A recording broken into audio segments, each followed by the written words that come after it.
Binabatikos ngayon mga idol ang liga ng PBA dahil sa napakababang papremyo nila dito sa ongoing PBA Draft Combined.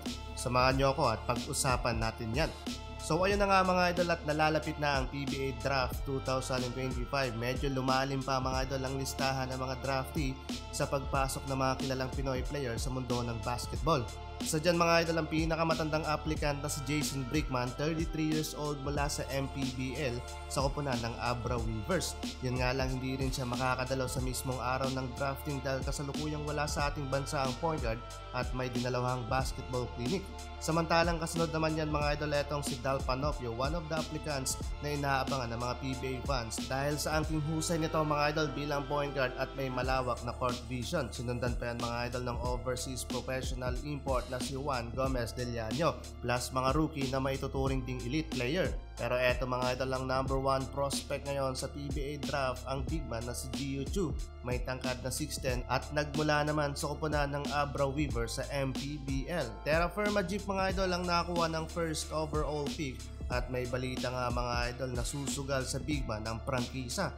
Kung sakali mga idol makakatanggap siya ng offer sa halagang 200,000 pesos salary per month. At may rumored nga mga idol na matitrade nga lang to papuntang Magnolia Star Hotshots. Pero sa opinion ko lang mga idol at tanong ko din, hindi ba lugi dito ang kupunan? Not a fan or hater ng batang ito pero as of now mga idol, hilaw pa ang pagiging big man ni Gio Chu. Katunayan nga mga idol, number 3 option lang siya bilang big man sa koponan ng Abra Weavers. At kung maglalaro ito sa PBA, maybe 2 to 3 years pang bibilangin bago mahinog ang batang ito. Pero kung sakaling mahulog naman ito papuntang number 3 pick ng Blackwater, for sure mapupunta lang din ito mga idol sa Meralco or TNT Tropang 5G. Samantalang ito naman mga idol, binabatikos na naman ang liga ng PBA dahil sa kanilang mga papremyo sa draft combined. Paano ba naman kasi parang pang TV show yung naging papremyo nila sa 3-point king na nakuha ni Chris Miller. 5,000 pesos lamang ang naging price doon. Umabot ng 13,000 reaction yung picture na yon. Pabiro nga sa comment section na dali daw ng contractor. Pero kidding aside mga idol, though it's a rookie combine para matest ang kanilang skills at potential, hindi yun magandang image para sa liga.